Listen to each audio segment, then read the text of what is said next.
D'abord, va faire une étude sur Luc 24. On va approfondir ce matin. Alors, dès le premier jour, on a voir une sorte de pièce de théâtre. Hier, Sabine nous a vraiment introduit avec de l'art. Et c'est vraiment une grande joie de partager ce passage qui est si proche en mon cœur avec tous. Alors, tout d'abord, je voudrais vous poser une question. Comme bonne équipière d'IFES, on aime bien faire des questions, n'est-ce pas, aux étudiants? Et la première, ça serait la suivante.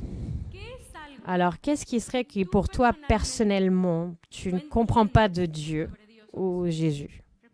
Je répète. Alors, quel serait quelque chose que tu as du mal à comprendre sur Jésus ou Dieu? Alors, qu'est-ce que tu es vraiment déçu? Quelque chose que tu te plains? Je vais vous donner 1 minute pour y réfléchir, seulement 1 minute pour aussi prier. Alors, nous sommes dans un vraiment cadre de désespoir profond. Alors, ces 2 disciples qui marchaient, qu'on se retrouve dans ce passage, ont vécu des jours de peur, de violence, d'injustice et de la mort de tout leur espoir. Nous avons vraiment le privilège de connaître toute l'histoire du début jusqu'à la fin. Mais ça, ce n'est pas le cas. Quand on rentre dans cette scène et on se met à leur place, on peut vraiment comprendre ce qu'ils ressentent. C'est pour ça que c'est un peu comprendre le contexte de l'évangile de Luc, parce que dès le début, on voit que Jésus dit clairement quelle est sa mission, selon ce qui est écrit dans l'Ancien Testament. Alors, il enseignait toujours sur le royaume de Dieu et sur la souffrance du Messie. Alors, les disciples sont les premiers à en écouter ces histoires, et ce n'était pas seulement les 12, mais aussi des hommes et des femmes, beaucoup d'entre eux. Et ce sont des personnes qui le suivent, qui vont voir Jésus qui est en train de guérir les malades, qui sont en train d'enlever des démons, qui est en train d'enseigner avec de l'autorité jamais vue. Ils ont entendu voir des choses très contre-culture, comme le fait que le royaume de Dieu, c'est pour les pauvres, que bienheureux tous ceux qui pleurent, ceux qui sont doux, ceux qui sont humbles.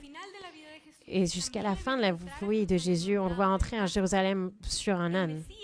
Le Messie rentre de façon triomphale et vraiment un roi très différent par rapport à ce qu'il s'attendait. C'est un roi humble et rejeté. Et bon, dans ce passage, on veut que même avec les disciples, même s'ils sont tout près et tout le temps avec Jésus, ils ne comprennent pas tout ce que Jésus enseigne. Dans ce cas, Cléophas et son ami ne comprennent pas du tout ce qui s'est passé. Leurs esprits sont tellement captivés par les histoires de la grandeur de Rome et du pouvoir de l'Empire auxquels ils sont soumis d'ailleurs. Leurs expectatives par la part de Dieu étaient d'un roi qui va être vaincre par rapport avec le pouvoir politique, la force. C'était vraiment difficile de comprendre qui était vraiment Jésus. Mais même comme ça, ils ont déposé toute la confiance sur lui. C'est pour ça qu'on les voit tellement déçus quand ils sont face à la mort de leur maître. Et alors, 3 jours plus tard, leur confusion est encore plus grande lorsqu'il y a quelques femmes qui disent qu'il n'est plus dans la tombe. Alors, c'est facile pour nous, qui connaît l'histoire et on peut la juger. Mais je veux vraiment suggérer, mes frères et sœurs, que nous ne sommes pas très différents d'eux. Nous avons aussi besoin d'être réorientés par Jésus. Et c'est ça ce que je voudrais en parler ce matin, de comment les disciples dans le chemin d'Emmaüs sont réorientés par Jésus. Réorientés par Jésus. De comment nous-mêmes, on a besoin d'être réorientés par lui. Beaucoup d'entre nous, en tout cas en Amérique latine, nous marchons vraiment dans des endroits très violents, alors de même que les disciples dans leur retour, des chemins pleins, alors que ce soit plein de poussière ou de ciment, mais c'est toujours plein de violence, de désespoir et de doute dans la foi. Et les étudiants que je connais dans mon contexte, ils ont tellement de questions et beaucoup d'entre eux ne peuvent pas parler ouvertement de leur désespoir ou de leurs questions parce qu'ils ont peur d'être jugés. Beaucoup d'entre eux ne savent pas que Jésus marche avec eux en milieu de leurs inquiétudes.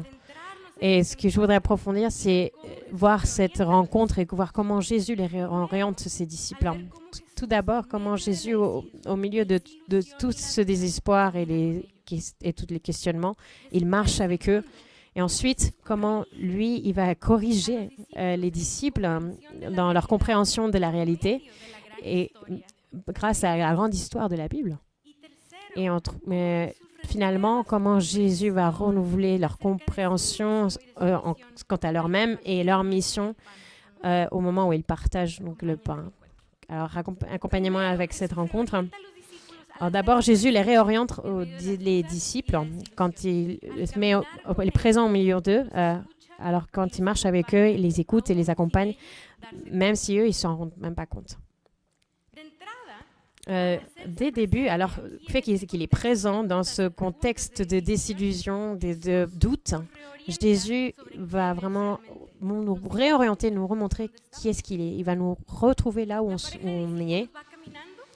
Ces deux disciples marchent de Jérusalem à Emmaüs. C'est environ 11 km de marche.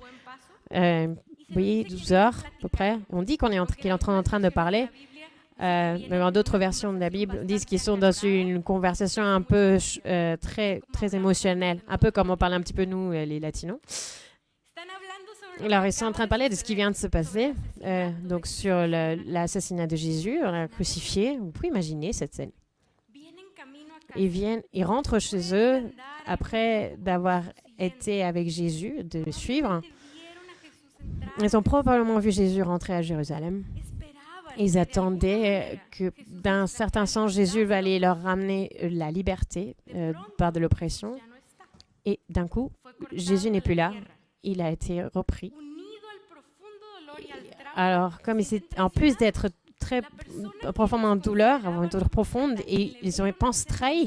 En plus de le voir comme un prophète qui a fait des miracles, on a écouté leur enseignement, lui, il est mort dans la pire des morts. Ça a été honteux, c'était tragique de voir cette mort. Et en plus, c'était leur ami.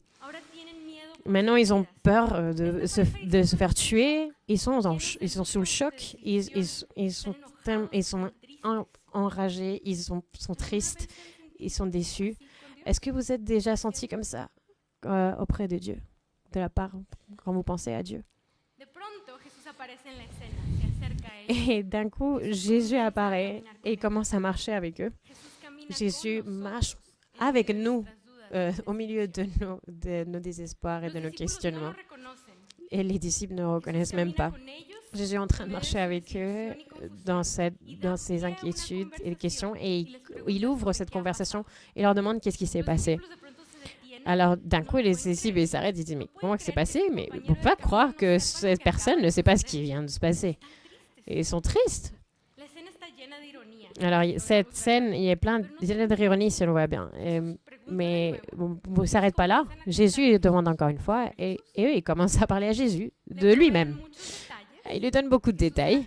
Jésus, c'était comme un prophète qui avait vraiment le pouvoir, non seulement en parole, mais en fait, il a été puni par la crucifixion et il est mort. Mais nous, on attendait que c'était celui... Ça, c'était le petit problème. Le petit hic, c'est qu'ils attendaient que lui soit le Messie et que c'est lui qui allait le libérer. Et Jésus ne leur manque pas seulement. Et ils sont profondément déçus. Il les a déçus. Et en plus, pour rendre encore plus difficile, c'est qu'en plus, ils sont confondus parce que ces femmes sont allées à la tombe et ils n'ont pas trouvé son corps. Et en plus, ils disent qu'il y a un ange qui est apparu et que Jésus est vivant. Alors là, les disciples, ils sont complètement confus, ils ne comprennent plus. Entre-temps, Jésus est là, en train de marcher avec eux, au milieu de tous ces doutes et des espoirs. Il est en train d'écouter l'interprétation qu'eux, ils ont de sa propre histoire. Et il est là avec eux. Alors, continuez de vous mettre dans le contexte.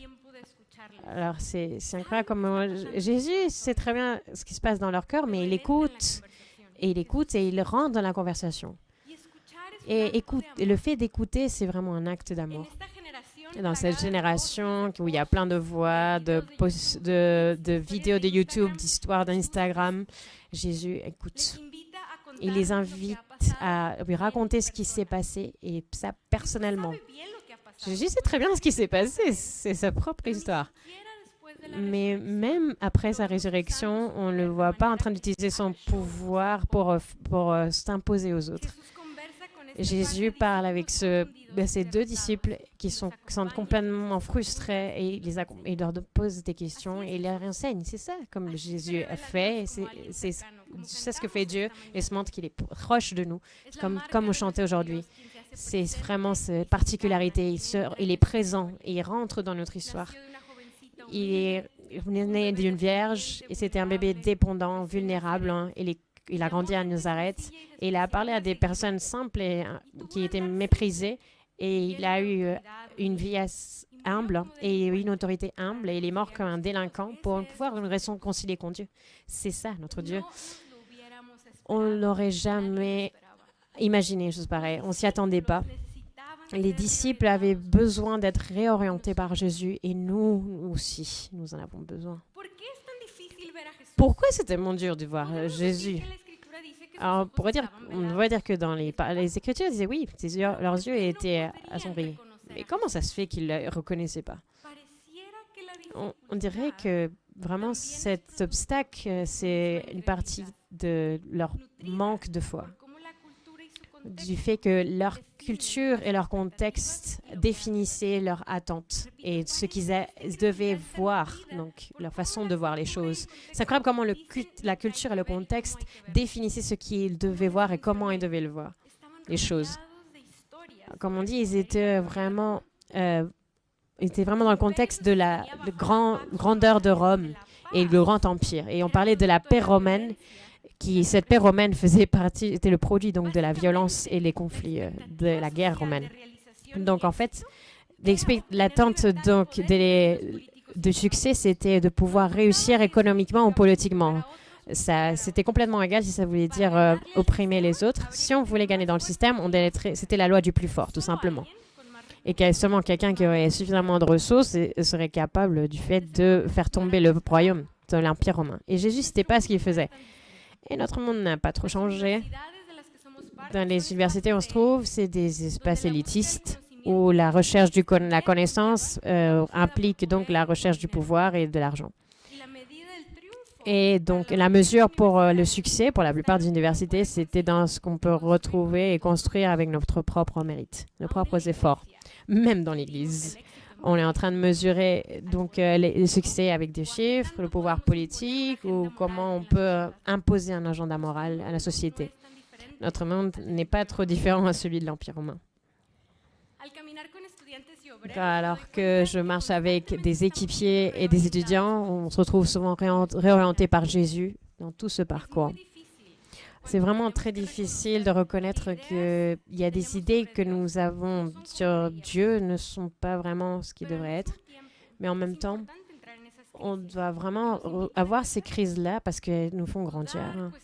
Ceux qui posaient des questions, reconnaître qu'on est déçus, ça ne va pas nous éloigner de Dieu. Quand on l'exprime et on met à ses pieds, ça nous permet que Dieu nous réoriente. Et ça, c'est vraiment ma prière pour nous tous. Alors, je viens dans un contexte où il y a tellement d'inégalités. Là, je dis au moins, il y a 300, 400 personnes arrivent dans ma ville et qui fuient la violence, que ce soit de mon propre pays ou d'autres pays. Et alors qu'il y a le pouvoir de l'Empire qui s'impose et qui sépare des familles. Et vraiment, dans ce contexte, c'est vraiment difficile d'imaginer qu'est-ce qu'on pourrait réussir à faire sans pouvoir, sans influence. Et la plupart des étudiants et des professionnels ne s'éloignent pas trop de cette idée. Toutes mes questions mes doutes viennent souvent de mon contexte. Quelles sont vos questions et vos doutes par rapport à ce que vous êtes en train de vivre? Jésus marche avec nous au milieu de nos doutes et de nos désespoirs. Il nous réoriente quand il marche avec nous.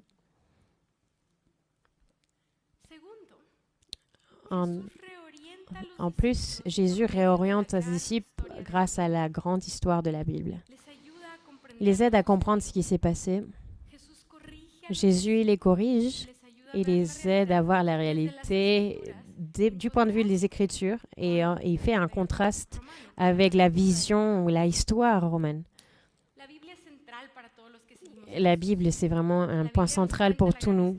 Elle nous raconte la grande histoire de Dieu. Hier, Chris Wright nous a donc expliqué ce qui s'est passé quand on parle de la grande histoire de Dieu. C'est grâce à la parole que nous rencontrons Jésus et que nous le connaissons. Et c'est ça ce qui se passe aussi dans ce contexte. Jésus n'est pas seulement en train de marcher avec eux, il leur pose des questions, il les écoute et il leur apprend la parole. Il ne laisse pas tels qu'il les a retrouvés. Jésus les recadre, les réoriente et les corrige l'interprétation qu'ils ont des événements. Et après les avoir écoutés, il leur dit aussi qu'ils sont un petit peu pas trop réfléchis. Il leur explique quelque chose qu'ils auraient déjà dû savoir. Quelque chose qui était déjà dans les Écritures et qui avait été dit par les prophètes. Il explique la grande histoire de la Bible et comment elle parle de Jésus. Et cette grande histoire, il ne s'agit pas d'un grand héros, ni c'est pas un manuel pour avoir une vie acceptable. Il s'agit de Dieu et ce qu'il est en train de faire dans le monde pour réorienter l'univers dans son propos initial. C'est une histoire de restauration avec un prix qui est très cher. C'est une histoire d'amour, de sacrifice avec un seul héros et sauveur. Les disciples ont vraiment du mal à comprendre. Pas parce que lui, il n'expliquait pas, mais c'est parce que leurs esprits étaient totalement saturés par les histoires de l'Empire et du pouvoir. Il se peut aussi que leur esprit était un peu trop rempli de guerres de l'Ancien Testament, qui pourrait donc justifier donc, la violence contre l'oppression. Ils avaient du mal de voir à Dieu en train d'agir par le biais de l'amour, de la souffrance et de la vulnérabilité. Peut-être avait-il oublié ce qu'il disait l'Ancien Testament, parce que l'Ancien Testament est rempli de surprises où il y a plusieurs types de personnes ou de groupes qui ne sont pas les plus forts ni les plus sages, mais qui ont été utilisés par Dieu tout de même. Des personnes comme Moïse, comme Déborah, comme Ruth et comme beaucoup d'autres. Peut-être ils n'avaient pas rappelé que Dieu œuvre au milieu de la vulnérabilité humaine qui devient humain.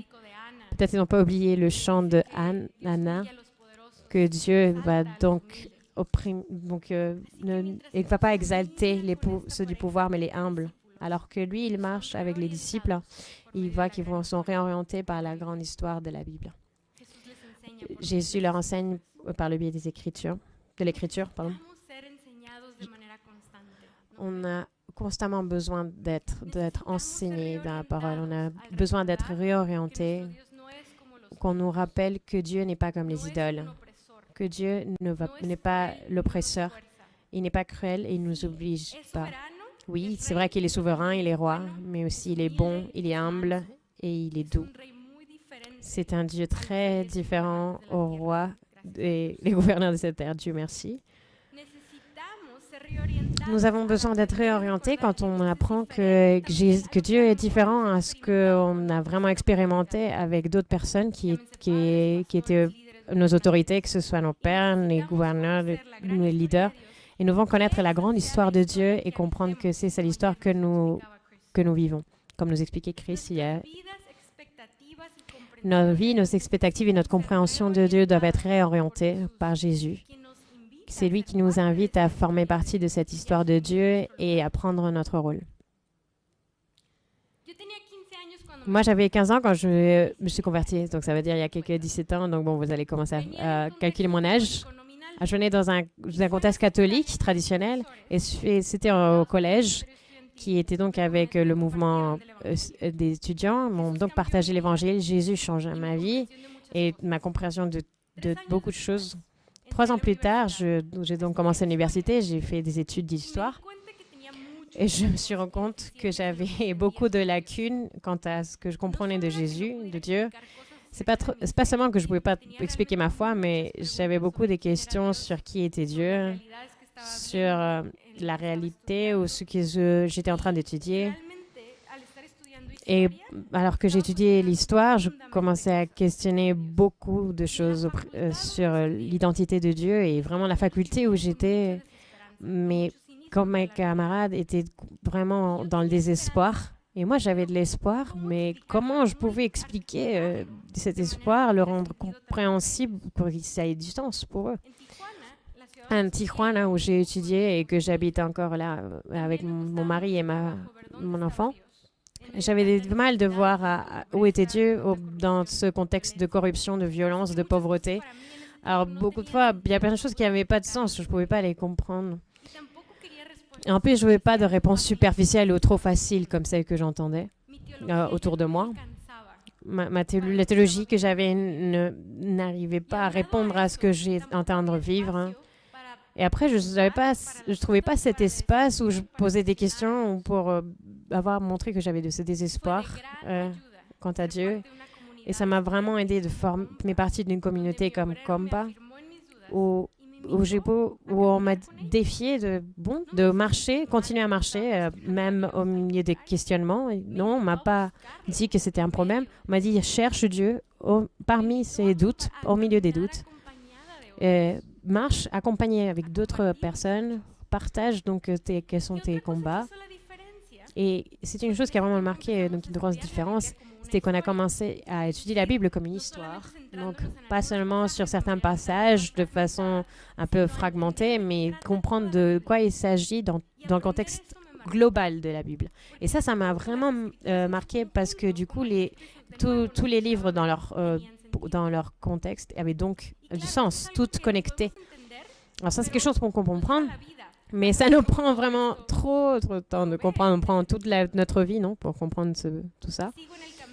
Alors, je continue dans mon parcours, je continue à me poser des questions, je continue à apprendre, mais ce que je veux dire, c'est que apprendre et reconnaître donc cette grande histoire de Dieu va nous aider aussi à nous poser des bonnes questions et à voir comment la pauvreté, l'immigration, la violence contre les femmes, qui faisaient partie de mes questions donc dans mon contexte, on peut trouver donc de l'espoir.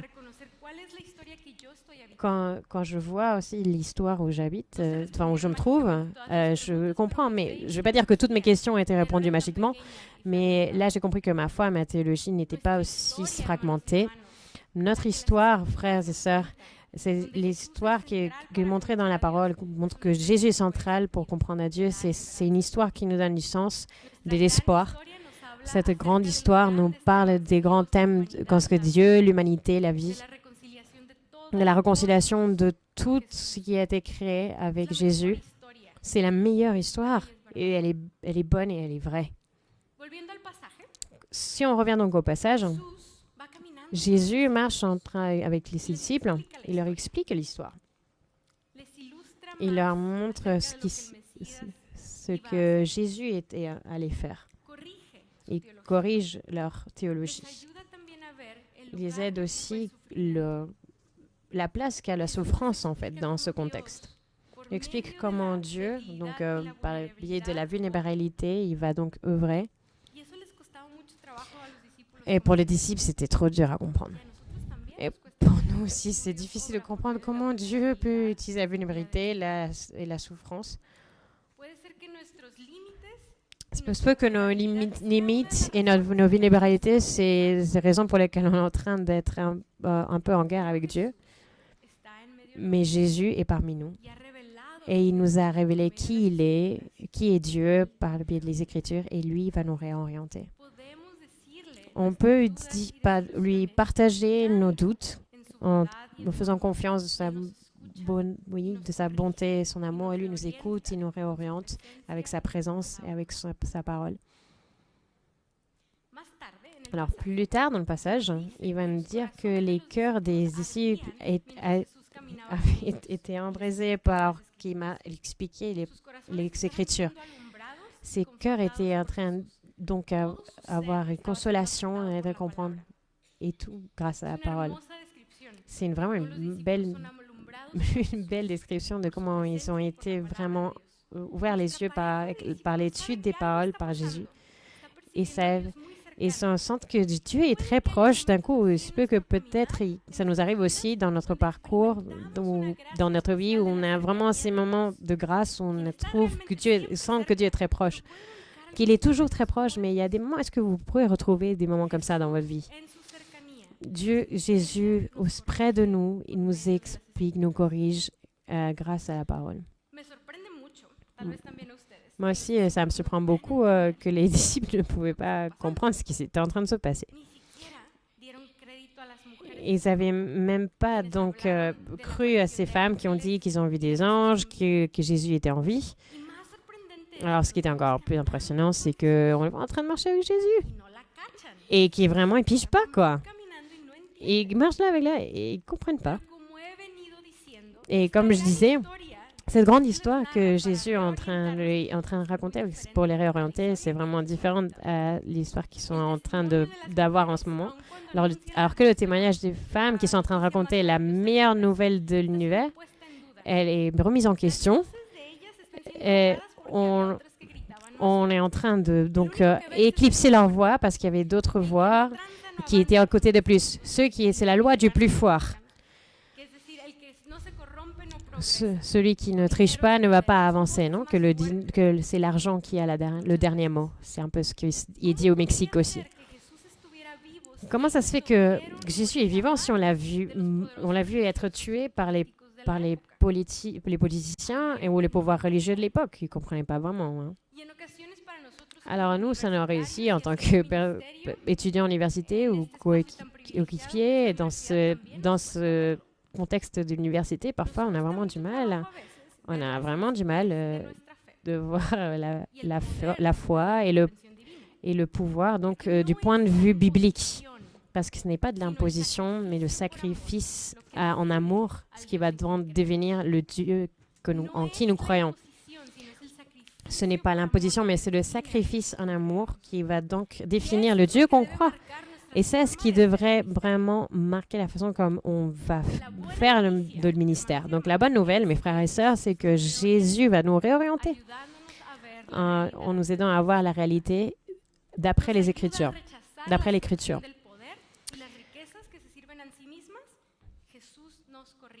Jésus nous corrige quant à notre vision de la richesse. Dès notre dernier point, on voit comme Jésus réoriente les disciples sur ce qui il est, donc son identité, alors qu'il rentre dans une communion profonde avec eux, alors qu'il partage le pain avec eux.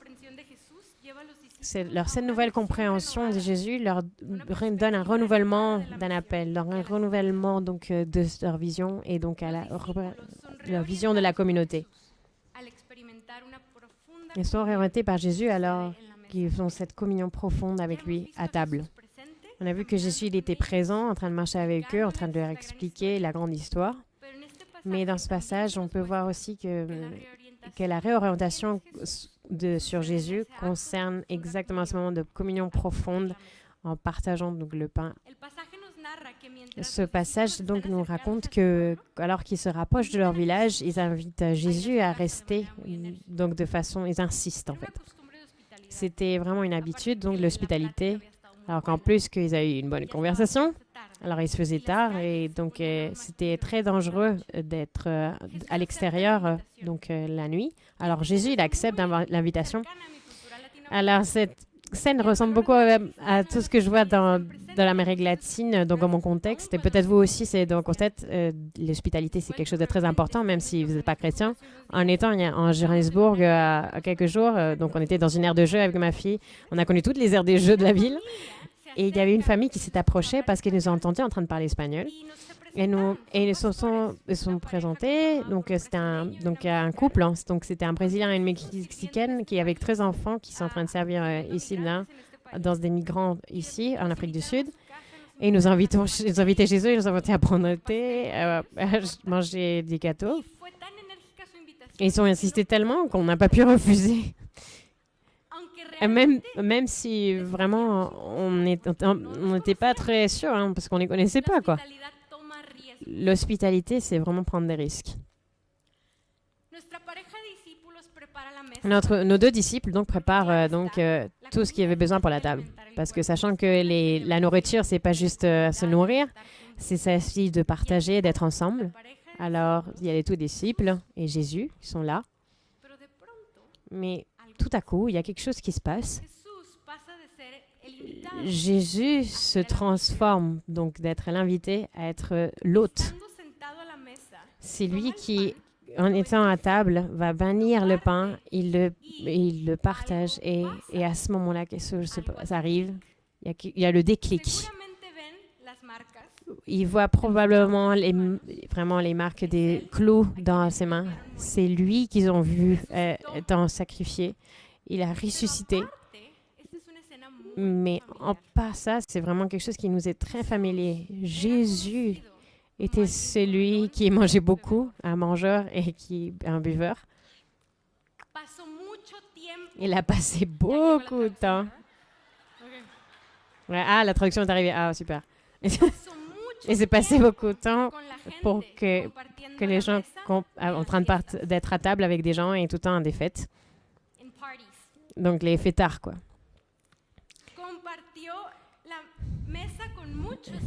Il était à table avec des gens que les Juifs respectables ne connaissaient comme méprisables, donc comme Zachée, comme un révolutionnaire radical, comme Judas Iscariote. Il s'est assis avec un pharisien, avec des femmes comme Marthe et Marie, et avec des personnes avec une réputation un peu...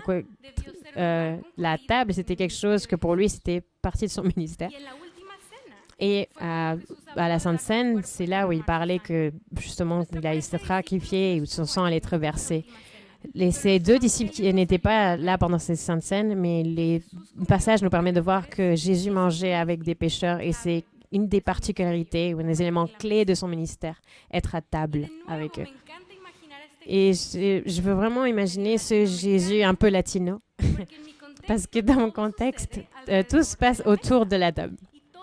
Et toute bonne réunion à avoir avec la bouffe. La communauté et l'amitié. La communauté et l'amitié se construit en train de partager ce qui est important. Et j'imagine Jésus de nos jours en allant chez les gens, en train de manger à beaucoup de personnes inacceptables, avec des personnes homosexuels ou avec des personnes politiciens, des femmes, des célibataires enceintes, des réfugiés et autant d'autres. La grande question, c'est pourquoi les disciples ne se rendent pas compte que c'était Jésus jusqu'à ce moment-là. Luc il nous dit à nouveau que les disciples les disciples ont pu reconnaître Jésus qu'au moment qu'il va donc casser le pain, briser le pain. Et ces marques qui se trouvent dans les mains de Jésus montrent la victoire auprès de la mort, la victoire auprès de l'ennemi. C'est à ce moment-là qu'ils l'ont reconnu, la façon comme il a béni le pain. Et ce même Jésus qui connaissait bien avant la croix, et c'est ce qui était merveilleux, mais que maintenant, en plus, il était ressuscité. Jésus a vaincu, mais pas de la façon qu'il a imaginé. C'est ça ce qui est incroyable. Et ça, c'était vrai ce que disaient les femmes. Tous ceux du pouvoir politique ou religieux n'avaient pas le dernier mot, ni la mort. Jésus a réorienté les disciples en montrant qui il est, en marchant avec eux, en train de leur enseigner la parole, et aussi en leur montrant que la mission se fait en train de partager la table, ce qui est un acte d'hospitalité. L'hospitalité, c'est un acte d'amour. Et dans le ministère de Jésus, il n'a jamais refusé qui que ce soit. Quand ces deux personnes, deux disciples, reconnaissent Jésus, ils ne peuvent plus se retenir d'aller partager les bonnes nouvelles. Parce que c'est Jésus qui, grâce à son ministère et sa vie et sa réorientation, notre mission, la façon comme on fait la mission va être donc réorientée aussi. Notre passage va nous montrer que lorsque nos yeux sont ouverts, Jésus disparaît. Du coup, il n'est plus là, mais en fait, il n'y a pas de problème. Il s'est passé quelque chose de très profond qui les a donné une réaffirmation et qui les a réorientés par rapport aux événements. Mais l'histoire ne se finit pas là. Les disciples, alors qu'ils étaient là en train de marcher, de frustrés pour rentrer chez eux, décident de rentrer à Jérusalem pour se retrouver avec les 11 disciples. Et Luc nous dit que c'est à ce moment-là, sans y penser, ils sortent même au milieu de la nuit. Ils n'ont pas peur d'être reconnus. Ils veulent partager la bonne nouvelle. Et quand arrive auprès des 11 disciples, ils vont confirmer donc cette nouvelle. Et c'est fait alors que Jésus a ressuscité, que lui, il est orienté en marchant avec eux, en leur racontant la grande histoire, en leur montrant que cette mission se fait à table, en train de partager avec ceux qui sont à la marge et qui sont ignorés, même si le prix à payer est très haut, très élevé. Tout comme les disciples sont donc réorientés auprès de Jésus, ça se passe aussi avec nous. Nous sommes réorientés grâce à Jésus et aussi par la parole et aussi par cette communauté que nous avons. Quand nous rencontrons avec Jésus, c'est lui qui arrive avec de l'espoir. Quand nous avons une réalité de violence, on ne peut plus s'arrêter, on doit parler, même s'il y a des risques. Alors qu'on comprend qui est Jésus dans notre vie, dans notre monde, on comprend toutes les implications que ça de comment on vit notre foi. Ça va avoir un impact dans notre façon d'utiliser le pouvoir.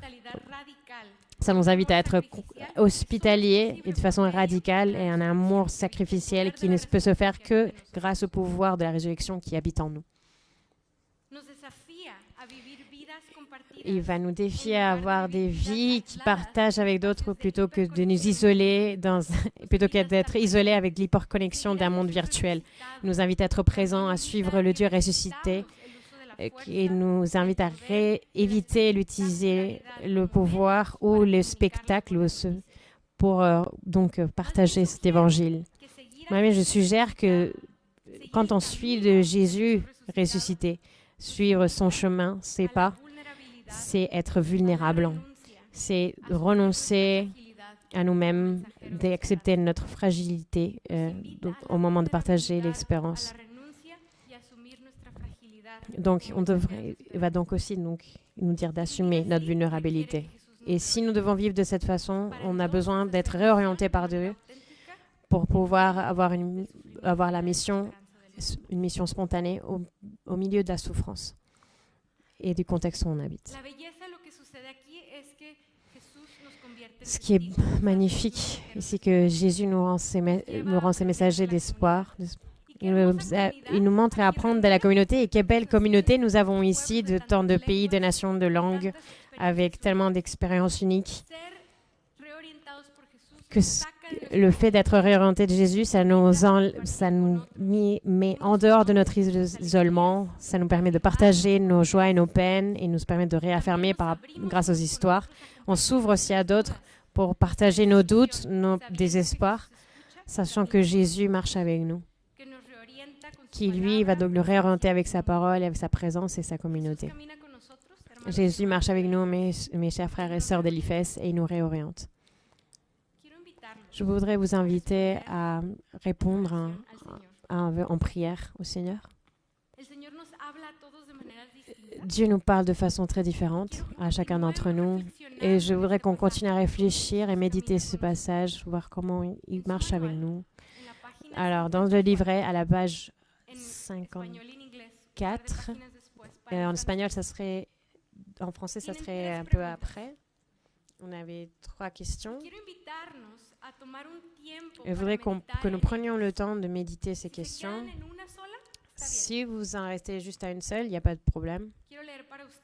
Je voudrais lire pour vous ces 3 questions. Et juste après ça, je voudrais qu'on prenne entre 10 et 15 minutes en silence ici pour qu'on puisse réfléchir, pour aussi écrire et prier. La première question.